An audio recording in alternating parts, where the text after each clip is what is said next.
morning, my YouTube fam. We are going to the gym. Okay, guys, we have arrived at the gym. It is about 7:30 a.m. I'm getting a little bit of a late start today.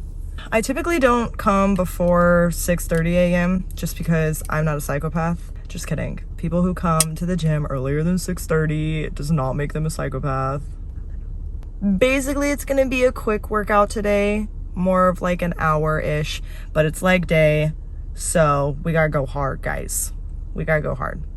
So we're starting off with some dynamic warm-ups. Back when I was taking personal training classes, I learned that dynamic stretching is very important to do before your actual workout. This is because it requires a full range of motion from your muscles, so it can help improve mobility and prevent injuries during your actual workout. Whereas static stretching, your body is just in one position the whole time, and you're not using your muscles' full range of motion, so you're not properly warming up that muscle and giving it the blood flow that it needs to prepare for your workout. If you guys are interested in learning more about dynamic stretches, let me know in the comments and I'll create a more detailed video going over the ones that I do and which muscle groups they're good for. And I just want to clarify that this does not mean static stretching is bad. Any kind of stretching before your workout is going to be better than none. So generally before any workout, I'll do about 10 to 15 minutes of abs, and this is just to warm up my abs to keep them engaged throughout my workout. I do this because I have a lower back injury and scoliosis, so anything I can do to kind of relieve pressure off of my lower back is really helpful for me. If you're not regularly training your core, it's something I would suggest to add to your routine because it is incredibly essential in almost every single movement. And if you're anything like me, I really struggled with making that mind-muscle connection, and it wasn't until I started regularly training abs that I was able to improve that skill.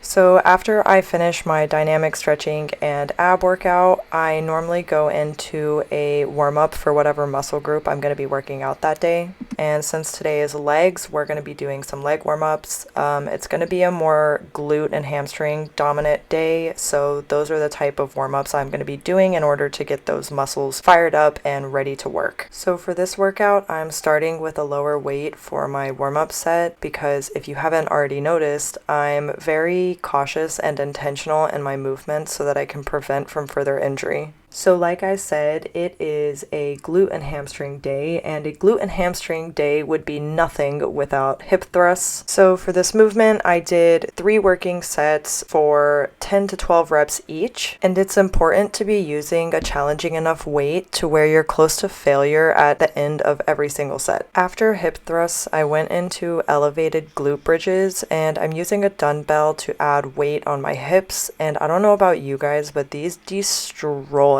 my hamstrings.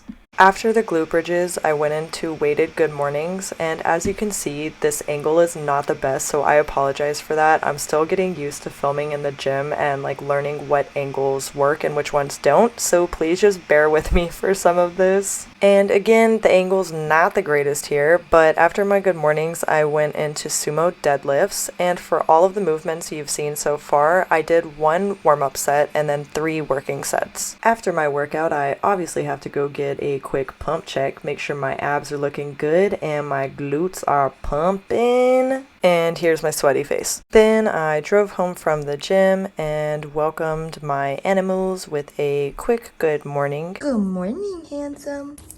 Hello. Hello. Then I had some breakfast outside while, of course, Maple begged me the whole time. After being harassed by Maple while eating my breakfast, I drove to a cafe that I've been wanting to check out. And co-worked with some of my friends. And to end the day, my friend and I took food to the beach to watch the sunset in the middle of January because that's a possibility when you live in Florida, and it's pretty freaking amazing. I'm driving and it's trafficy, which is why I probably look red. But do I look cute though?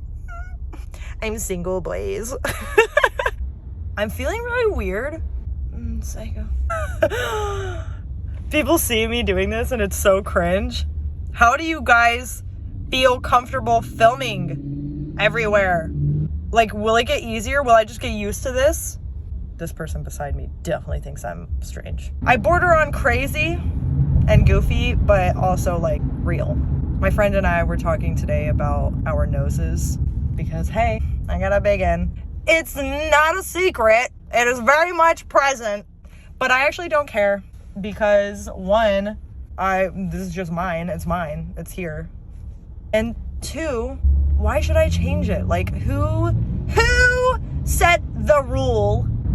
Everyone's nose is fine. And sometimes I think, I'm like, you could stand to get a nose job, girl, because it's not looking great. But then other times I look at myself and I'm like, is it worth it though? Like, do you really care that much? When you're 80 years old, am I gonna be thinking, damn, I'm glad I got that nose job? Like, that's stupid. I need it to breathe. Why does it need to look nice? It serves a purpose and it functions. I'm not gonna mess with it. I'm outside my gym. Am I gonna go? No. But every time I see my gym, I just wanna pick up metal weights.